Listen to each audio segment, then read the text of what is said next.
Hello student, good morning all of you. हम पढ़ रहे थे वाक्य, है ना। तो वाक्य में हमने आपको सरल वाक्य, संयुक्त वाक्य और मिश्रित वाक्य बताया। एक बार हम फिर से रिपीट कर दे रहे हैं। देखिए पेज नंबर आपको 40 निकालना है।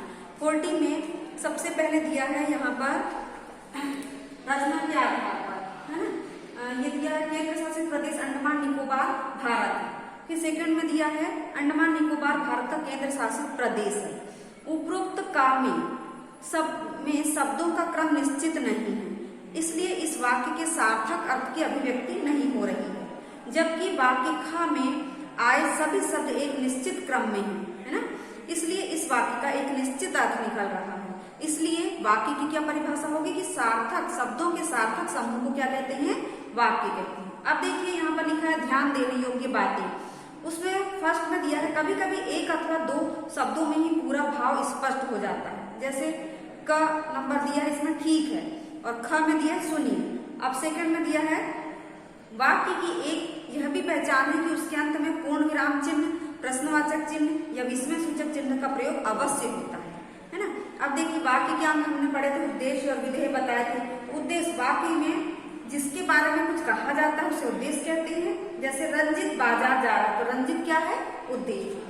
विधेय वाक्य में उद्देश्यों के बारे में जो कुछ कहा जाता है, कहा जा रहा है उसे विधेय कहते हैं। तो जैसे रवि गाना गा रहा, तो रवि क्या था, उद्देश्य, और गाना गाना विधेय। इस वाक्य में गाना गा रहा है, उद्देश्य रवि के बारे में कहा जा रहा है, अतः गाना गा रहा है वाक्यांश विधेय है ना। अब देखिए वाक्य के भेद रचना के आधार पे, अर्थ के आधार पे, है ना। तो इसमें रचना के आधार पे आपको सिर्फ पढ़ना है, अर्थ के आधार पे नहीं पढ़ना है, ठीक है। तो रचना के आधार पर वाक्य के तीन भेद है, सरल वाक्य, संयुक्त वाक्य और मिश्र वाक्य। सबसे पहले है सरल वाक्य। जिस वाक्य में एक ही विधेय होता है उसे सरल वाक्य कहते हैं। ये हमने बताया थे आपको, एक ही कर्ता और एक ही क्रिया होती है। अब यहाँ पर लिखा है मोहन पढ़ रहा है, तो मोहन क्या हो गया, उद्देश्य, पढ़ रहा है क्या है, विधेय, ठीक है। अब देखिए सेकंड वाला संयुक्त वाक्य। जिस वाक्य में दो या दो से अधिक स्वतंत्र उपवाक्य योजक शब्दों से जुड़े होते हैं उसे संयुक्त वाक्य कहते हैं। या दो सरल वाक्य को जब किसी संयोजक शब्द की सहायता से जोड़ा जाता है तो उसे संयुक्त वाक्य कहते हैं। जैसे बादल गरजे, उपवाक्य, वर्षा शुरू हो गई, उपवाक्य और योजक शब्द, है ना। तो अब इसको अपन जब पूरा लिखेंगे तो लिखेंगे बादल गरजे और वर्षा शुरू हो गई, यानी कि और से जोड़े तो वो संयुक्त वाक्य कहलाता है। अब उसके बाद देखिए मिश्रित वाक्य। जिस वाक्य में एक उपवाक्य प्रधान होता है और अन्य उपवाक्य उस पर आश्रित होते हैं उसे मिश्रित वाक्य कहते हैं। जैसे माँ ने बताया था कि उन्हें बाजार जाना है ना। माँ ने बताया था प्रधान उपवाक्य है और उन्हें बाजार जाना है आश्रित उपवाक्य, और की है वो योजक शब्द है, उसे जोड़ने का काम किया है। अब देखिए रचना की दृष्टि से वाक्य परिवर्तन। तो रचना के आधार पर वाक्यों का परिवर्तन करते समय समुच्चय बोधक शब्दों का प्रयोग किया जाता है। साथ ही इस बात का भी ध्यान रखा जाता है कि अर्थ में परिवर्तन ना हो, यानी कि अर्थ जैसे के तैसे बना रहे। अब देखिए यहाँ पर बॉक्स में दिया है, सबसे पहले सरल वाक्य है तो कैसे बनेगा, सुमन के पास एक बहुत सुंदर गुड़िया है, ये सरल वाक्य हो गया। संयुक्त वाक्य बनेगा इसी का, तो क्या हो जाएगा, सुमन के पास एक गुड़िया है और वह बहुत सुंदर है ना। फिर मिश्रित वाक्य में उसी को बनाएंगे तो क्या बनेगा, सुमन के पास जो गुड़िया है वह बहुत सुंदर है। उसके बाद देखिए सेकंड, नाटक समाप्त होते ही सभी अपने घर चले गए। तो यहाँ पर संयुक्त वाक्य में क्या हुआ, नाटक समाप्त हुआ और सभी अपने घर चले गए। उसके बाद देखिए मिश्रित वाक्य में जैसे ही नाटक समाप्त हुआ वैसे ही सभी अपने घर चले गए, जैसे वैसे, ये सब मिश्रित वाक्य की पहचान। अब अगला सेंटेंस देखिए, पिताजी ने बाजार में फल खरीदे। तो यहाँ पर जब बनेगा संयुक्त वाक्य तो क्या बनेगा, पिताजी बाजार गए और उन्होंने फल खरीदे, है ना। फिर मिश्रित वाक्य क्या बनेगा, पिताजी बाजार गए जहां उन्होंने फल खरीदे, ठीक है।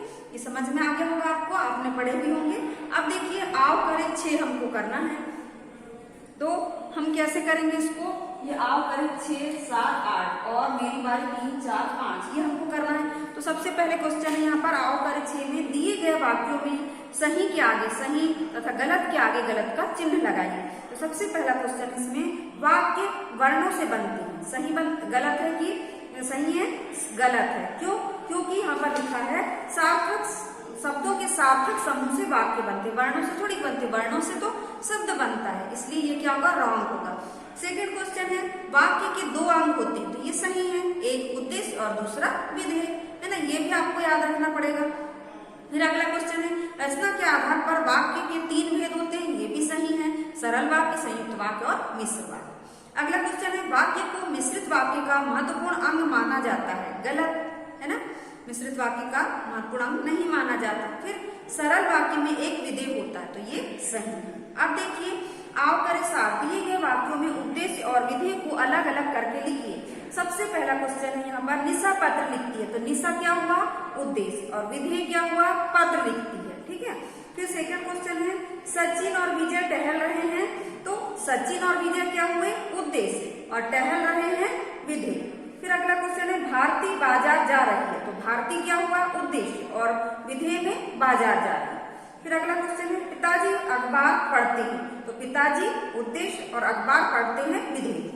माँ खाना बना चुकी है, तो माँ क्या हुआ, उद्देश्य, और खाना बना चुकी है विधेय। हलवाई मिठाई बना रहा है, हलवाई उद्देश्य और मिठाई बना रहा है विधेय। नदी बह रही है, नदी उद्देश्य और बह रही है विधेय। पक्षी दाना चुग रहे हैं, तो पक्षी उद्देश्य और दाना चुग रहे हैं विधेय। दीपक क्रिकेट खेल रहा है, दीपक उद्देश्य और क्रिकेट खेल रहा है विधेय। फिर अगला है, राजीव अपने दोस्त से मिलकर आ गया, तो राजीव उद्देश्य और अपने दोस्त से मिलकर आ गया विधेय, ठीक है। अब उसके बाद देखिए, आओ करे 8, इसमें है क्वेश्चन नंबर 8 में दिए गए वाक्यों को पढ़कर बताइए कि रचना के आधार पर वे किस प्रकार के वाक्य हैं। तो सबसे पहला क्वेश्चन है, किसान खेत जोत रहा है, कैसा वाक्य है, सरल वाक्य, है ना। फिर सीमा आज स्कूल नहीं आई क्योंकि वह बीमार पड़ गई, कौन सा वाक्य होगा, मिश्रित, है ना। अगला क्वेश्चन, आशा गा रही है और मीना नाच रही है, और जहां पर आया संयुक्त वाक्य, ठीक है। जो परिश्रमी है वह अवश्य सफल हो गई, ये मिश्रित, जो वह, है ना, वहां पहले जंगल था लेकिन अब खेती होती है, तो लेकिन आया संयुक्त वाक्य। नैतिक आज बाजार जाएगा, ये क्या है, सरल वाक्य। फिर विनोद पुस्तकालय गया तथा उसने अनेक पुस्तक पढ़ी, तथा और लेकिन ये सब संयुक्त वाक्य की पहचान है, ठीक है। फिर दादाजी बाजार गए और वे सभी के लिए उपहार लाए, ये भी संयुक्त वाक्य है ना। फिर अगला, बच्चे को खिलौने दे दो ताकि वो चुप हो जाए, मिश्रित वाक्य। फिर चुपचाप बैठ जाओ या बाहर चले जाओ, तो ये संयुक्त वाक्य है। या भी आया, है ना, तथा आया, लेकिन आया, और आया, ये सब क्या है, संयुक्त वाक्य की पहचान है। बाकी जितने बचेंगे वो मिश्रित वाक्य बचेंगे, और सरल वाक्य तो हमको पहचान आ जाता है। तो ये हो गया आपका। अब देखिए, मेरी बारी 3, है ना, ये होगी मेरी बारी 3, 4 और 5। तो सबसे पहले इसमें पेज नंबर 13 आपको निकालना है। उसमें देखिए, पहला क्वेश्चन है, घोड़ा दौड़ रहा है, सरल वाक्य, है ना।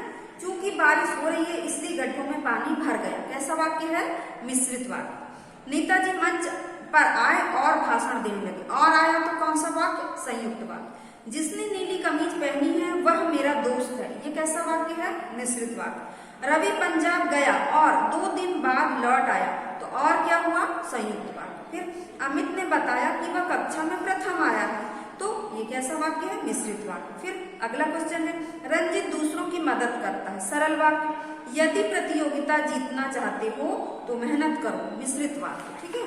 अब देखिए, आकाश में काले बादल छाए थे लेकिन वर्षा नहीं हुई, है ना, लेकिन आया संयुक्त वाक्य। यदि वर्षा ना होती तो फसल खराब हो जाती, मिश्रित वाक्य। फिर प्रश्न नंबर 4, दिए गए वाक्यों को कोष्टक में दिए गए संकेतों के आधार पर परिवर्तित कीजिए। तो पहला क्वेश्चन है, मीनू ने आम खाया जबकि गीता ने चीकू खाया, तो संयुक्त वाक्य बनेगा, तो क्या बनेगा, मीनू ने आम खाया, आम, और गीता ने चीकू खाया, जबकि और खाए को काट देना है आपको। फिर तुम बैठो और मेज देखो, तो तुम, सरल वाक्य में तुम बैठकर मेज देखो, है ना, मैच देखो, बैठो और को काट देना। फिर अगला है, सुधीर को चोट लगी थी इसलिए वह स्कूल नहीं गया, तो मिश्रित वाक्य बनाएंगे, तो चूंकि सुधीर को चोट लगी थी इसलिए वह स्कूल नहीं गया। फिर अगला क्वेश्चन है, मोची बहुत सुंदर जूते बनाता है, तो मोची जूते बनाता है जो बहुत सुंदर होते हैं। फिर सरल वाक्य, जैसे ही अंजू सुबह उठी वैसे ही वह पार्क में टहलने चली गई, है ना, तो लिखेंगे अपन कि अंजू सुबह उठकर पार्क में टहलने चली गई। तो ये हो गया आपका 4 नंबर का क्वेश्चन। अब देखिए मेरी बारी 5, इसमें है वाक्य संबंधी अशुद्धियों को शुद्ध करके पुनः लिखिए। तो सबसे पहले क्वेश्चन है राम ने आम को खाया, तो राम ने आम को थोड़ी बोलेंगे, है ना, क्या बोलेंगे, राम ने आम खाया। सेकंड क्वेश्चन, दादाजी ने कहा और बच्चे शांतिपूर्वक बैठे, तो दादाजी ने कहा कि बच्चे शांतिपूर्वक बैठे, है ना। फिर हमें हमारा काम स्वयं करना चाहिए, तो हमें अपना काम स्वयं करना चाहिए। अगला क्वेश्चन है आरती पढ़ रही है इसलिए सुमन लिख रही है, तो आरती पढ़ रही है और सुमन लिख रही है। फिर है मेघा विद्यालय नहीं जा सकी इसलिए वह बहुत बीमार है, तो मेघा विद्यालय नहीं जा सकी क्योंकि वह बहुत बीमार। ये हो गया आपका मेरी बारी 5, ठीक है। तो ये आज की कक्षा हम यही समाप्त कर रहे हैं। आगे का जो है वो अगले वीडियो में हम पढ़ाएंगे। आपको हमने पिक्चर भी सेंड कर दिया है, तो आप लोग उसे पूरा ये होमवर्क में भी करेंगे। आओ करें 6, 7, 8, है ना, और मेरी बारी 3, 4, 5 और हमें सेंड करेंगे। धन्यवाद बच्चों।